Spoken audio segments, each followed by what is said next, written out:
Good morning friends. இந்த ஆடியோவில் அதாவது ரொம்ப பேர் எல்லாருக்குமே இருக்கக்கூடியது ஒரு பிரச்சனை தான். ஆப்ஷன் பையிங்கில் மிஸ்டேக்ஸ் ஏன் பண்ணுறாங்க? பர்டிகுலராக நிஃப்டி 50 ரொம்ப பேர் ட்ரேட் பண்ணுறாங்க. பல பேர் பேங்க் நிஃப்டியில் ட்ரேட் பண்ணுவாங்க. இன்னும் சில பேர் சென்செக்ஸில் ட்ரேட் பண்ணுவாங்க. பேங்க் நிஃப்டி சென்செக்ஸை கம்பேர் பண்ணால் நிஃப்டி 50 சேஃப் அண்ட் சைடு அப்படின்றது நான் அனுபவபூர்வமாக உணர்ந்தது. நீங்கள் கண் இமைக்கிற நேரத்தில் பல ஆயிரங்களை லாஸ் பண்ணக்கூடிய 2 போர்ட்டல் தான் இந்த பேங்க் நிஃப்டியும் சென்செக்ஸும். நம்மளால் ஐடென்டிஃபையே பண்ண முடியாது. சரி, இதில் டக்குன்னு போயிட்டு வெளியே வந்துடலாம் நினச்சா அது அங்கே முடியவே முடியாது. ஆனால் நிஃப்டி 50ல் நம்ம நினைக்கிறத ஓரளவுக்கு ஸ்டாப் லாஸு டார்கெட்டை இதை ஓரளவுக்கு அச்சீவ் பண்ணலாம், இல்லை சாக்ரிஃபைஸும் பண்ணலாம். அந்த மாதிரி தான் இருக்கும் நிஃப்டி 50. அப்போது இந்த நிஃப்டி 50ல் ஏன் அதிகப்படியான ஆப்ஷன்ஸ் பையர்ஸ் லாஸ் பண்ணுறதுக்கான என்ன மாதிரியான ப்ராபபிலிட்டி இருக்குது? அதாவது இதை தவிர வேறு எதுவுமே இல்லைங்க. நான் சொல்லக்கூடிய இந்த விஷயங்களை தவிர நீங்கள் மார்க்கெட்டில் லாஸ் பண்ணுறதுக்கான வேறு வழியே கிடையாது. அப்போ நம்ம அந்த வழியை தெரிஞ்சுக்கிட்டால், அந்த வழியை நம்ம ஸ்ட்ராங்காக புரிஞ்சுக்கிட்டால் இந்த லாஸஸை அவாய்ட் பண்ணலாமா? இது ரொம்ப நாளாக நானும் போடணும்னு நினச்சேன். இன்றைக்கி தான் அதுக்கு டைம் கிடச்சிது. ஸோ அதை பற்றி தான் இப்போ நம்ம பார்க்க போகிறோம். ஆப்ஷன் பையர் ஏன் நிஃப்டி 50ல் அதிகப்படியாக லாஸ் பண்ணுறாங்க அப்படின்னு. அதாவது அதில் ஃபஸ்ட்டு ஒரு ரியாலிட்டியை நம்ம தெரிஞ்சுக்கணும். ஆப்ஷன் பையிங்கில் 90 பேர் லாஸ் பண்ணுறாங்க அப்படின்னு செபி சொல்லுது. ஏன் தெரியுமா? ஏன்னா மார்க்கெட்டை ப்ரிடிக்ட் பண்ண முடியல அப்படின்லாம் இல்லை. ப்ரிடிக்ட் பண்ணுறாங்க. ஆனால் மார்க்கெட்டில் ப்ரிடிக்ட் பண்ணாலும் அந்த மார்க்கெட்டில் அந்த ட்ரேடிங் பண்ணுற நேரத்தில் டிசிப்ளினே அவங்கக்கிட்ட இல்லை. இப்போ நேற்று மார்க்கெட் நம்மளால் ப்ரிடிக்ட் பண்ண முடியாமையாக இருந்தது. மார்க்கெட் 585 பாயிண்ட்டு என்னமோ கேப் அப் ஆச்சு. அதுக்கப்புறம் இறங்குச்சு, ஏறிச்சு. நமக்கு ஸ்ட்ராங்கான தாட்ஸ் என்ன இருக்குது? எஃப்ஐ செல்லிங்கில் இருக்கான். அப்போ மார்க்கெட் என்ன தான் மேலே போனாலும் அதால் சர்வே பண்ண முடியாது, கீழே தான் வரும்னு நான் முந்தா நேற்றே சொல்லியிருந்தேன். மார்க்கெட் அப்படி தானே இருந்தது, கரெக்ட் தானே? அப்போ நம்மளால் மார்க்கெட்டை ப்ரிடிக்ட் பண்ண முடியுது. ஆனால் அந்த ட்ரேடிங் பண்ணுற நேரத்தில் அந்த டிசிப்ளினை கொண்டு வர முடியுதா அப்படின்னு கேட்டால் அதுதான் இல்லை. அதனால தான் லாஸஸ் அதிகமாக வருது. இது ஃபஸ்ட்டு பாயிண்ட்டு. ரெண்டாவது டைரக்ஷனை மட்டுமே பார்த்து ட்ரேட் பண்ணுவாங்க. பாதி பேர் முக்கால்வாசி டைரக்ஷனை பார்த்து, அதாவது மார்க்கெட் ஏறும் இல்லை மார்க்கெட் இறங்கும், இந்த 2 டைரக்ஷன் மட்டும்தான் அவங்களுக்கு தெரியும். இந்த 2 டைரக்ஷனை வச்சு ட்ரேட் பண்ணுறதுனால தான் அவங்களுக்கு அதிகப்படியான லாஸஸ் வருது. ஏன் சொல்லுங்கள்? மார்க்கெட் மேலே போகும் அப்படின்னு நினச்சி காலை வாங்குவாங்க, மார்க்கெட் கீழே போகும் அப்படின்னு நினச்சி புட்டை வாங்குவாங்க. ஆனால் அங்கே ரியாலிட்டி என்ன வரும்னா, டைரக்ஷன் மட்டும் பத்தாது, அதில் டைம் ப்ளஸ் வெலாட்டிலிட்டி ரெண்டும் முக்கியம். ஓகேங்களா? அந்த டைரக்ஷனை பார்த்து ட்ரேட் பண்ணும்போது அப்போ மார்க்கெட் கரெக்டாக ஒரு டைரெக்ஷனில் போனாலும், நீங்கள் நினைக்கிற டைரெக்ஷனில் மார்க்கெட் இருந்தாலும் உங்கள் ப்ரீமியம் குறையலாம். இது எத்தனை பேருக்கு நடந்திருக்கு? நான் 2 வாரத்துக்கு முன்னாடி கூட சொன்னேன், மார்க்கெட்டில் நான் கரெக்டாக புட் சைடில் தாங்க இருக்கேன், பட் மார்க்கெட் என்னமோ இறங்கிக்கிட்டு தான் இருக்குது, ஆனால் என் ப்ரீமியம் ஏறவே மாட்டுது அப்படின்னு நானே சொல்லியிருக்கேன். ஸோ அப்போ இந்த 2வது மிஸ்டேக் இங்கே தான். அப்போது மார்க்கெட் டைரெக்ஷன்லேயே நம்ம ட்ராவல் பண்ணாலும் மொமெண்டம் இல்லைன்னா நமக்கு லாஸஸ் ஹெவியாக வரும். இந்த லாஸஸ் தான் பிகினருக்கு பெரிய ஒரு லாஸஸாக வரும். ஏன்னா இது அவங்களுக்கு தெரியாது. திடீர்னு உள்ளே வந்துடுவாங்க, மார்க்கெட் இறங்குது, நான் மார்க்கெட் இறங்குற சைடில் தான் இருக்கேன், பட் ப்ரீமியம் எனக்கு ஏறலை. அப்போ இந்த விஷயம் அவங்களுக்கு ஒரு பெரிய ஷாக்காக இருக்கும். இந்த மாதிரி மிஸ்டேக்ஸாலேயும் பெரிய லெவலில் லாஸஸ் வர்றதுக்கு வாய்ப்பு இருக்குது. 3வது மிஸ்டேக்ஸ் எப்படி பண்ணுவாங்கன்னா, நாம் எப்போ என்ட்ரி எடுக்கிறோம் அப்படின்ற மாதிரி அவங்களுக்கு மைண்ட் செட்டு கரெக்டாக இருக்காது. அதாவது கரெக்ட் என்ட்ரி டைம் அப்படின்னு சொல்லுவாங்கள்ல, அது. அதாவது ஒரு கன்சாலிடேஷன் ஆகிட்டு இருக்கு. நேற்று மார்க்கெட்டில் 10:30 வரையும் கன்சாலிடேஷன் ஆகிட்டே இருந்து மேலே போச்சு, கீழே வந்தது, மேலே போச்சு, கீழே வந்தது, மேலே போச்சு, அதுக்கப்புறம் கீழே வர ஆரம்பிச்சுது. அதாவது அந்த இடத்துலையே நம்ம ஃபோக்கஸ் பண்ணணும். ஓகேங்களா? மார்க்கெட் சைடுவேல இருக்கும் போதே, அதாவது சைட்வேனா அந்த இடத்துல ஏறிக்கிட்டு இறங்கிட்டு இருக்குங்க பார்த்தீங்களா, ஒரு ரேஞ்ச் பவுண்டில் இருக்கும் போதே நம்ம அந்த இடத்துல மார்க்கெட்டை ஃபோக்கஸ் பண்ணணும். அந்த இடத்துல ஃபோக்கஸ் பண்ணால் அருமையான ப்ராஃபிட் வரும். ஏன் வரும்னு நான் சொல்கிறேன்னா, கன்சாலிடேஷன் ஆகும் போது நம்ம அங்கே ட்ரேடு வாங்கிட்டோம்னா திடீர்னு ஒரு பிக் கேண்டில் வரும்போது அது நமக்கு பெரிய ப்ராஃபிட்டாக கிடைக்கும். ஆனால் நம்ம என்ன பண்ணுறோன்னா, அந்த பிக் கேண்டில் வந்ததுக்கப்புறம் தான் நம்ம உள்ளேயே ட்ரேட் பண்ண வருவோம். இவ்வளோ பெரிய கேண்டில் வந்திருக்கு, அப்போ அடுத்த கேண்டிலும் அது பெருசாக இன்னும் கொஞ்சம் மூவ் ஆகும் அப்படின்ற மாதிரி திங்க் பண்ணுறோம்.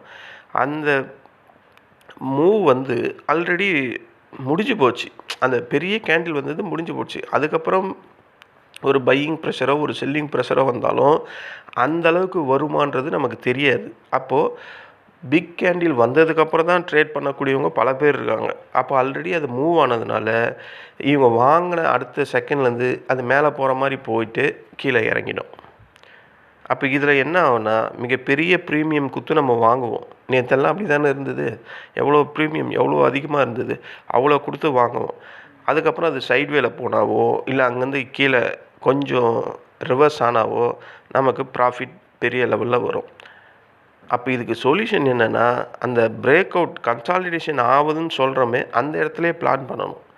திடீர்னு ஒரு பெரிய கேண்டில் வந்ததுன்னா அது நமக்கு ப்ராஃபிட்டு.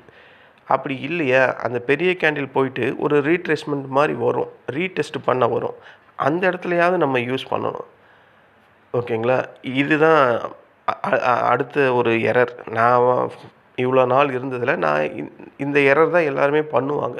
அதை தான் நானும் சொல்கிறேன். அடுத்தது மிஸ்டேக்கு 4. அந்த மிஸ்டேக்ஸ் எப்படி நம்ம அவாய்ட் பண்ணலாம்? Stop loss. இந்த ஸ்டாப் லாஸ் இல்லாமல் ட்ரேட் பண்ணவங்க நேற்று வரையும் கூட எவ்வளோ பேர் இருந்திருப்பாங்க.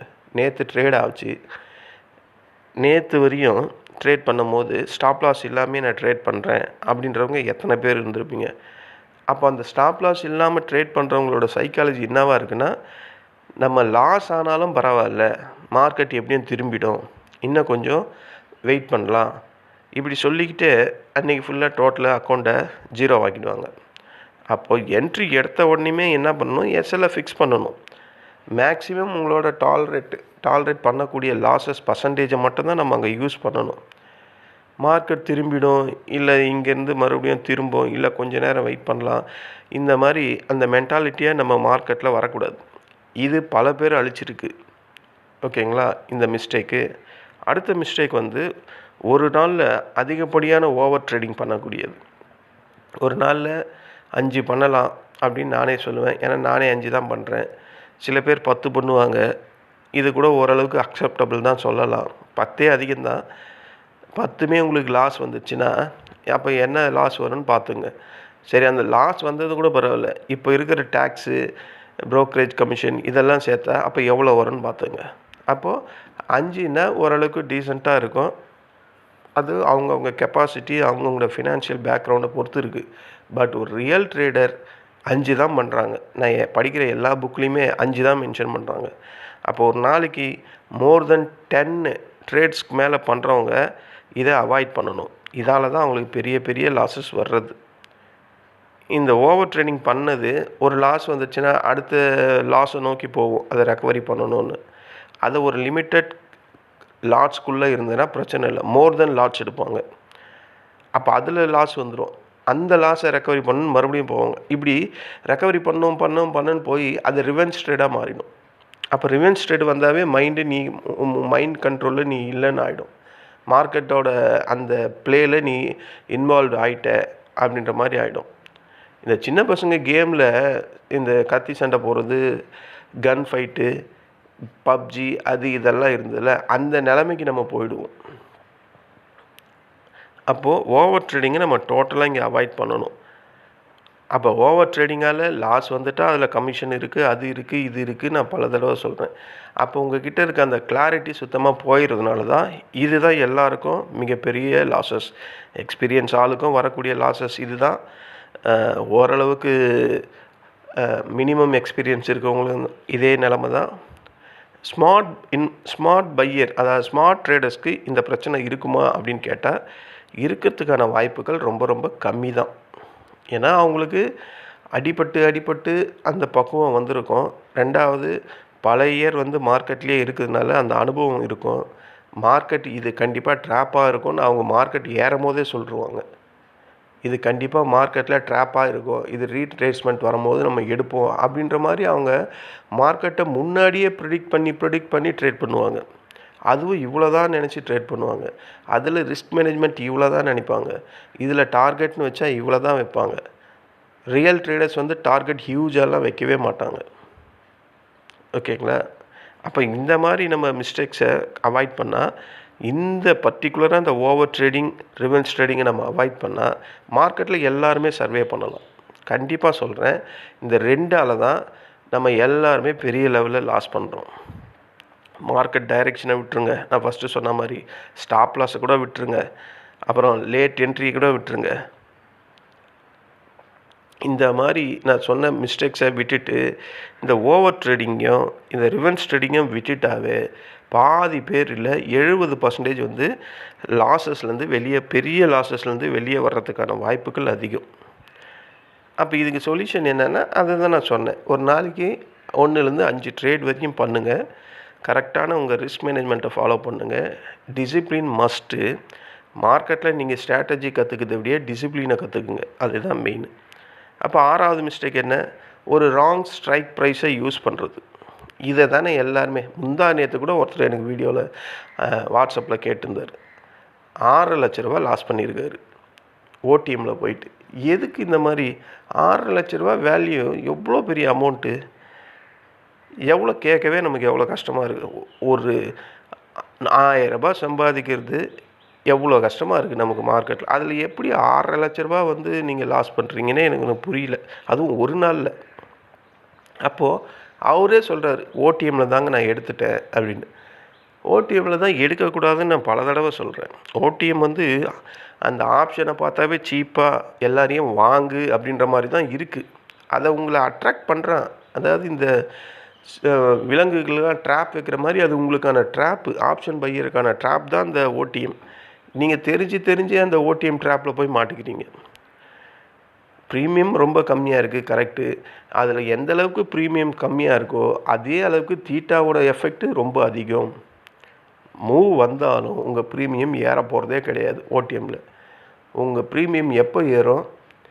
சும்மா ஒரு 25,000 ரூபாயில் நீங்கள் ஒரு ஸ்ட்ரைக் ப்ரைஸில் ஒரு ஓடிஎம் வாங்கிட்டீங்க. மார்க்கெட் வந்து 24,600 700 ட்ரேட் ஆகுது.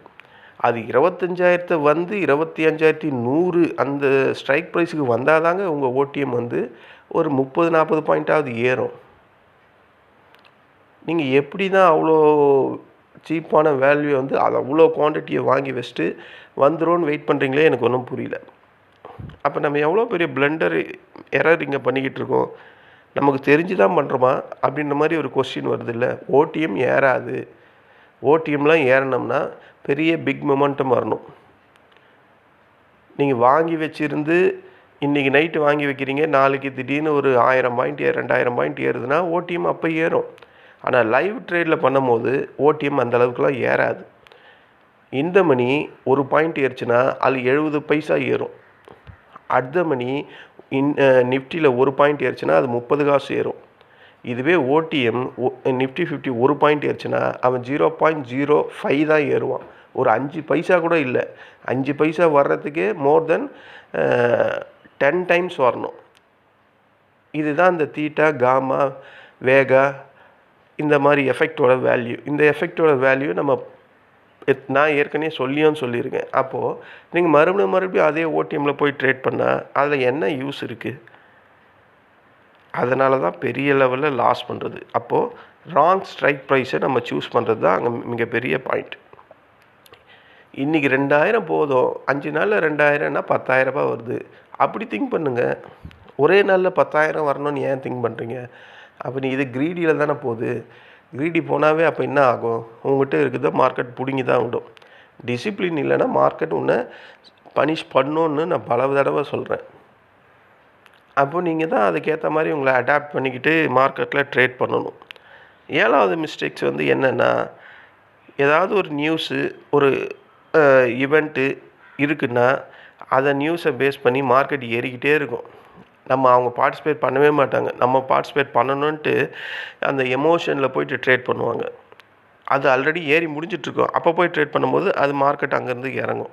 ஸோ இந்த மாதிரி பட்ஜெட் டே, மார்க்கெட்டு, இந்த வாரு, குளோபல் டென்ஷன், இந்த கொரோனா, இந்த ஆர்பிஐ நியூஸு, இதெல்லாம் வந்து என்னை பொறுத்த வரையும் அந்த நியூஸஸ் வரும்போது ட்ரேட் பண்ணாமல் இருக்கிறது ரொம்ப ரொம்ப நல்லது. அந்த நியூஸ் வந்துட்டு முடிஞ்சதுக்கப்புறம் அதுக்கு அடுத்த நாள் ட்ரேட் பண்ணுறது பெஸ்ட்டு. ஆனால் பல பேர் வந்து அந்த நியூஸஸ்லேயே ப்ராஃபிட்டை பெரிய லெவலில் பிடிக்கணும், இல்லை மார்க்கெட் பெரிய லெவலில் இறங்கிடும் நினச்சி ட்ரேட் பண்ணுவாங்க. அது பல பேருக்கு சக்ஸஸும் பண்ணும். ஆனால் சில பேருக்கு லாஸஸ் தான் பண்ணும். ஏன்னா அவங்க எமோஷன் ட்ரேடிங் பண்ணுவாங்க. எமோஷன் ட்ரேடிங் வந்தாவே அது உங்களுக்கான ட்ராப்பு. நீங்களே உங்கள் ட்ராப்பை நீங்களே க்ரியேட் பண்ணிக்கிறீங்கன்னு அர்த்தம். அப்போ ஸ்மார்ட் ட்ரேடர்ஸ் என்ன பண்ணுவாங்கன்னா, ஷார்ட்டை கண்டிப்பாக ஃபாலோ பண்ணுவாங்க, செட்டப்பை ஃபாலோ பண்ணுவாங்க. எமோஷன் இருந்தால் லாஸஸ் தான் அதிகமாக வரும். இந்த மாதிரி தவறு தாங்க ஒவ்வொரு ஆப்ஷன் பையரும் நிஃப்டி 50ல் நிஃப்டி 50ன்னு இல்லை, எல்லா விதமான இண்டெக்ஸ்லேயும் இதே தான் தப்பு. கண்டினியூஸாக இந்த தப்புங்கள் தான் நடந்துக்கிட்டே இருக்குது. இந்த 7 தப்புங்கள் தான் கண்டினியூஸாக நடக்கிறதுனால தான் நம்ம ஆப்ஷன் பையர் லாஸ் பண்ணிக்கிட்டே இருக்கோம். அப்போ இந்த 7 இப்போ ஒரு ட்ரேட் நம்ம பண்ணுறோம், நம்ம எங்கடா தப்பு பண்ணுறோன்னு இன்னமும் புரியாத ஃப்ரெண்ட்ஸ் எவ்வளோ பேர் இருப்பாங்க. ஓகேங்களா? மார்க்கெட் நடக்குது, நான் ட்ரேட் பண்ணுறேன், ஆனால் எனக்கு லாஸ் வரல, நான் என்ன லாஸ் பண்ணுறேன்னு என்னால் ஐடென்டிஃபை பண்ண முடியல அப்படின்றவங்களுக்கு நானே இந்த மாதிரி இடம்லாம் லாஸ் பண்ணுறதுக்கான வாய்ப்புகளாக தான் இருக்கும் அப்படின்ற மாதிரி சொல்கிறேன். இப்போ நான் சொன்ன இந்த 7 மிஸ்டேக்ஸில் நீங்கள் எந்த மிஸ்டேக்ஸில் அதிகப்படியாக லாஸ் பண்ணுறீங்க அப்படின்றது இப்போ உங்களுக்கு ஈஸியாக புரிஞ்சிருமா? அப்போது இதெல்லாம் புரிஞ்சதுக்கப்புறம் இதை ஒரு ட்ரேடிங் ஜேர்னலாக மெயின்டைன் பண்ணுங்கள், எழுதி வைங்க. ஒவ்வொரு நாளும் என்ன பண்ணுறேன்னு எழுதி வைங்க. ஒவ்வொரு லாஸஸையும் அனலைஸ் பண்ணுங்கள். ஏன் இந்த லாஸ் வந்தது, ஒவ்வொரு ஸ்ட்ராட்டஜி என்னென்ன ஸ்ட்ராட்டஜியில் நம்ம யூஸ் பண்ணியிருக்கோம், எந்த ஸ்ட்ராட்டஜி நமக்கு ப்ராஃபிட் பண்ணியிருக்கு அப்படின்ற மாதிரி எழுதி வைங்க. அதில் ஒரு ஸ்ட்ராட்டஜினா அந்த ஸ்ட்ராட்டஜியை அந்த காலகட்டத்தில் மார்க்கெட் அந்த கண்டிஷனில் மட்டும்தான் யூஸ் பண்ணணும். அதாவது வளன்னு ஸ்ட்ராட்டஜியை மாற்றிக்கிட்டே இருக்கக்கூடாது. ஒரு ஸ்ட்ராட்டஜினா அதை பக்காவாக ஃபாலோ பண்ணணும். ரிஸ்க் பர் ட்ரேடு அப்படின்றத கண்டிப்பாக ஃபிக்ஸ் பண்ணணும். இதை கூட எழுதி வைங்க. அப்போது கோல்டன் ரூல் மார்க்கெட்டில் என்னது, கேபிட்டலை சேவ் பண்ணால் மட்டும்தான் ஃப்யூச்சரில் ப்ராஃபிட் வரும். ஆனால் நான் சொல்கிறது என்னென்னா, உங்களோட கேபிட்டலை சேவ் பண்ணால் தான் லாஸ்லேருந்து ப்ரொடெக்ட் ஆக முடியும். அப்போ லாஸில் ப்ரொடெக்ட் பண்ணால் மார்க்கெட்டில் நீங்கள் அதாவது சர்வே பண்ணணும். சர்வே பண்ணுறதுக்கு இதுதான் முக்கியம். ஓகேவா ஃப்ரெண்ட்ஸ்? இப்போ உங்களுக்கு புரிஞ்சிருக்கும்னு நினைக்கிறேன். ஆப்ஷன் பையிங்கில் எல்லா ட்ரேடர்ஸுமே எல்லா பிளாட்ஃபார்ம்லேயும் ட்ரேடர்ஸ் எப்படி தோக்குறாங்கன்னா, நான் சொன்னக்கூடிய இந்த 7 மிஸ்டேக்ஸில் தான் எங்கேயோ ஒரு மிஸ்டேக்ஸ்லாம் அவங்க கண்டிப்பாக அதில் மாட்டிக்கிட்டு இருப்பாங்க. இந்த மிஸ்டேக்ஸை நான் இப்போ சொன்னதை நீங்கள் அனலைஸ் பண்ணுங்கள். அனலைஸ் பண்ணிட்டு அட்லீஸ்ட் இன்னும் ஒரு 2 நாள் தான் ட்ரேடு. இன்றைக்கி தேர்ஸ்டே, நாளைக்கு ஃப்ரைடே. இந்த 2 நாள்லையாவது அதை ஐடென்டிஃபை பண்ணுங்கள். நம்ம எங்கே பண்ணுறோம், என்ன பண்ணுறோன்னு. இந்த மாதிரி மிஸ்டேக்ஸை நீங்கள் சூஸ் பண்ண ஆரம்பிச்சிட்டிங்கன்னா, அதாவது நான் என்ன சொல்கிறேன்னா, இப்போ ஒரு புதுசாக ஒரு ஆப்ஷன் பையர் வந்து இந்த ஆடியோவை கேட்குறாரு. அவருக்கு வந்து லாஸஸ் அதிகமாக வர்றது வந்து ஓவர் ட்ரேடிங்லேயும் ரிவென்ஸ் ட்ரேடிங்லேயும் அவர் இதை கேட்டுட்டு பண்ணுறாரு. அப்போது இன்றைக்கி ஒரு நாளில் அவர் ஃபஸ்ட்டு ட்ரேட் எடுக்க போகிறாரு. அப்போது நான் சொன்னது அவர் கண்டிப்பாக ஞாபகத்தில் வரும். 2வது ட்ரேட் எடுக்கிறாரு. அவர் 5 தான் சொல்லியிருக்காரு, நம்ம 5 வந்துட்டுமே அப்படின்ற அந்த ஒரு ப்ரிகாஷனை என் வேர்டு என்னுடைய ஆடியோ உங்களுக்கு கொடுக்கும், கண்டிப்பாக கொடுக்கும். அப்போ உங்களை அங்கே நான் ஸ்டாப் பண்ணுற மாதிரி எனக்கு ஒரு ஃபீலிங் ஆகுது. கரெக்ட் தானே? அப்படி தானே ஆகும். அப்போது அந்த இடத்துல நீங்கள் ஓரளவுக்கு சேவ் ஆவீங்க அப்படின்ற ஒரு நல்ல எண்ணத்தில் தான் நான் சொல்கிறேன். வேறு ஒன்றும் கிடையாது. ஓகேங்களா? எனக்கு தேவை ஆப்ஷன் பையர் தாங்க எனக்கு முக்கியமாக இருக்குது. ஆப்ஷன் பையிங்கிற வந்து ஆப்ஷன் செல்லர்ஸ் வந்து ரொம்ப ஸ்கில் அதிகமாக உள்ளவங்க. அதனால தான் நான் அவங்கள பற்றி நான் கேட்கவே மாட்டேன். ஒரு புத்திசாலியே அவன் புத்திசாலின்லாம் சொல்லிக்கிட்டே இருக்க முடியாது. அவங்களுக்கு வந்து பெரிய கேபிட்டல். ஓகேங்களா? அவங்களுக்கு 1008 ஸ்ட்ராட்டஜி உள்ளே போட்டு வரலாம். ஆனால் ஆப்ஷன் பையருக்கு அந்த மாதிரிலாம் இல்லை. பண்ணால் ஸ்ட்ராடல் இந்த மாதிரி தான் பண்ண முடியும். நமக்கு ஸ்ட்ராட்டஜின்னு பார்த்தா ஒரு 5 தாங்க இருக்குது. அதை கூட ஒரு நாள் ஒரு ஆடியோவில் போடுறேன். ஆனால் ஆப்ஷன் பையருக்கு, ஆப்ஷன் செல்லருக்கு அந்த மாதிரிலாம் கிடையாது. அவங்களுக்கு 1008 எட்ஜஸ் பண்ணலாம். நம்ம கூட பண்ணலாம். ஆனால் நம்மக்கிட்ட கேபிட்டல் இருக்காது. அதுதானே பிரச்சனை. அப்போ நம்மளோட அந்த ஸ்கில்லு தான் எனக்கு தெரிஞ்சு மிகப்பெரிய ஸ்கில்லு. ஆப்ஷன் பையிங் பண்ணுறது தான். ஒரு புத்திசாலியை நீ புத்திசாலின்லாம் சொல்லிக்கிட்டு பாராட்டிக்கிட்டே இருக்கவே வேணாம். ஒரு வளர்றவனை தான், ஒரு ஆப்ஷன் பையரை தான் நம்ம தூக்கி நிறுத்தி சொல்லணும். ஏன்னா இவன் தான் மார்க்கெட்டோட தினமும் போராடிக்கிட்டு இருக்கான்.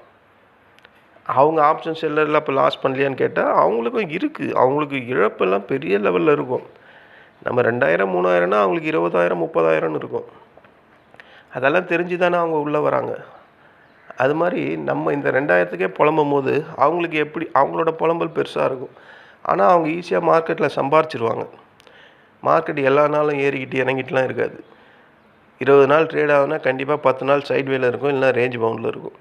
அப்போ அவங்க ஈஸியாக சம்பாரிச்சிருவாங்க. ஆனால் நமக்கு ஏறுறது இறங்குது என்றைக்கோ ஒரு நாள் தான் நடக்கும். அப்போது 19 நாள் நம்ம லாஸஸ் தான் பண்ணியிருப்போம். அப்போது நான் ஏன் அப்போ ஆப்ஷன் பையரை மட்டுமே சொல்கிறேன்னா, இந்த ஒரு ரீசன் தான். ஏன்னா தினமும் லாஸ் பண்ணிக்கிட்டு இருக்கோம் நம்மெல்லாம். அதுலேருந்து நம்ம அவாய்ட் ஆகணும், லாஸை குறைக்கணும், கன்சிஸ்டன்சியாக ஒரு சின்ன சின்ன ப்ராஃபிட் பிடிக்கணும் அப்படின்ற மாதிரி ஒரு நல்ல எண்ணத்தில் தான் நான் ஒவ்வொரு நாளும் ஆப்ஷன் பையரை பற்றியே சொல்லிகிட்டு இருக்கேன். ஒருத்தர் கேட்கவும் கேட்டார், நீங்கள் என்ன சார் எப்போவுமே ஆப்ஷன் பையரை பற்றியே சொல்லிகிட்டு இருக்கீங்க அப்படின்ட்டு. இதுதான் ஃபேக்ட்டு, வேறு ஒன்றும் இல்லை. ஓகேங்களா? சரி ஃப்ரெண்ட்ஸ், இந்த ஆடியோ உங்களுக்கு பிடிச்சிருந்தா என்னோடய சேனலை சப்ஸ்கிரைப் பண்ணுங்கள். உங்கள் ஃப்ரெண்ட்ஸ் அண்ட் ரிலேட்டிவ்ஸ் அவங்களுக்கும் ஃபார்வர்ட் பண்ணி சப்ஸ்கிரைப் பண்ண சொல்லுங்கள். நம்ம வேறு ஒரு ஆடியோவில் மீண்டும் சந்திக்கலாம். நன்றி, வணக்கம்.